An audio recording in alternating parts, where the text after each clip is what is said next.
Hi everyone, I'm going to be doing something very different today. It's something that I've been thinking and feeling for quite some time, and I saw some people also joining in the discourse over time, but I just was not engaging. So now I decided, since we are sharing, we are family over here, let's talk about it. Let's get into the topic that is book talk. I have been utilizing TikTok very much as far as my book recommendations are concerned. Sometimes I need some people to tell me these books are good, this is the summary, and I've been really utilizing BookTok for this, and I loved the community that came with BookTok. I loved that people could come in and talk about, sort of have a digital book club on TikTok. So now I saw it changing quite a lot and changing, and I saw certain things going viral, trending, and there was also it got very juicy and spicy. So now I thought, let me come and talk about it. Let me share my thoughts with you. If you have the same thoughts or different thoughts, you're welcome to engage. But that's what we are going to be talking about today.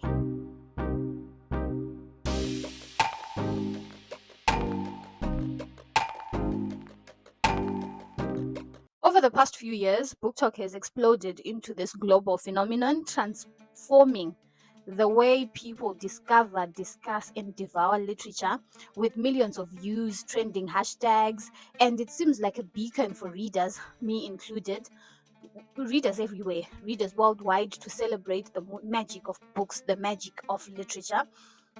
But behind the algorithm driven waves of BookTok lies a concerning reality, one that risks reducing reading to a fleeting aesthetic, nudging us away from genuine engagement and thoughtful discourse, which is what draws me to reading, what makes me a good reader, what makes me a book lover. Let's talk about the rise of performative reading. As BookTok grows, so does this new aesthetic of reading: perfectly arranged shelves, book hauls, cozy reading nooks, color coordinated covers. Now, don't get me wrong, I love beautiful bookshelves, but sometimes it feels like reading has turned into something we display rather than truly experience. When books are chosen for their Instagram aesthetic, if for their Instagrammable, is that a word? Instagrammable look instead of the stories that are inside, it makes you wonder, are we reading to explore new worlds or just keeping up with the next trend? And there's nothing wrong with a little aesthetic, but when it becomes the main reason for picking up a book, it feels like we are losing something important. The chance to just pick up a book because it speaks to us, we are interested in it, it's not even trending, and it's not picture perfect.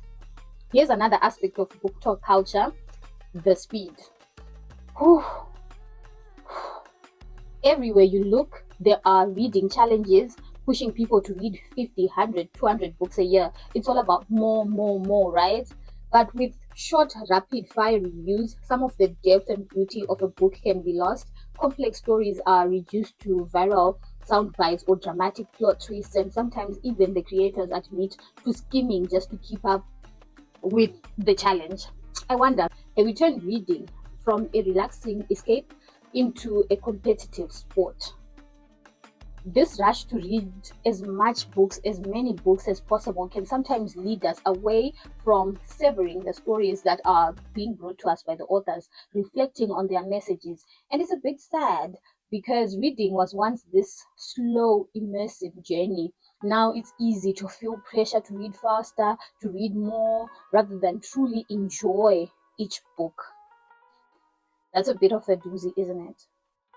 And one of TikTok's biggest strengths is also one of its biggest pitfalls, in my opinion. It can make books go viral, which is great for certain authors and genres, but it can also create an echo chamber where certain books blow up, publishers start pushing similar stories, similar genres, similar tropes, and before you know it, we are surrounded with similar romances, fantasy novels with the same enemies to lovers arcs, thrillers with identical twists. You know the type. You definitely know the type. Suddenly, instead of a diverse, rich reading landscape, we are seeing the same storylines over and over and over. And that can limit us, making it harder to discover new authors, unique genres, and books that challenge us into thinking in different ways.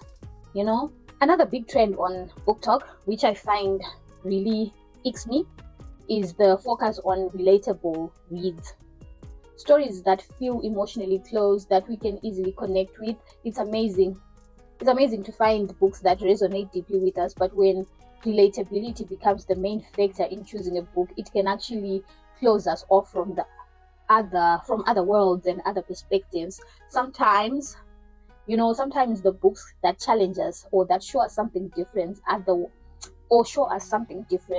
are the ones that leave the deepest impact. And we are able to we're challenged, and our eyes are opened to new things and new experiences, and we realize, oh, we may have this different thing, but we resonate and we can connect at a deeper level or on a fundamental level. So, are we curating our reading lists for self-discovery, or are we just looking for what feels the most familiar? This push for relatability can make reading more comfortable, yes, definitely, because we want to relate to what is being written, but it may also make us less adventurous. You're supposed to escape in the world of books, not be encountered with everything that you see in your ordinary daily life.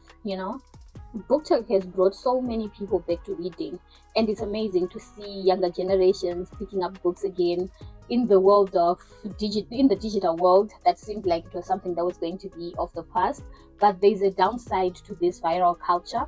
It can turn books into mere internet content, something to just post about rather than to ponder and think about. Literature should be more than just another hashtag. It should be an experience that makes you pause, think, and grow and escape.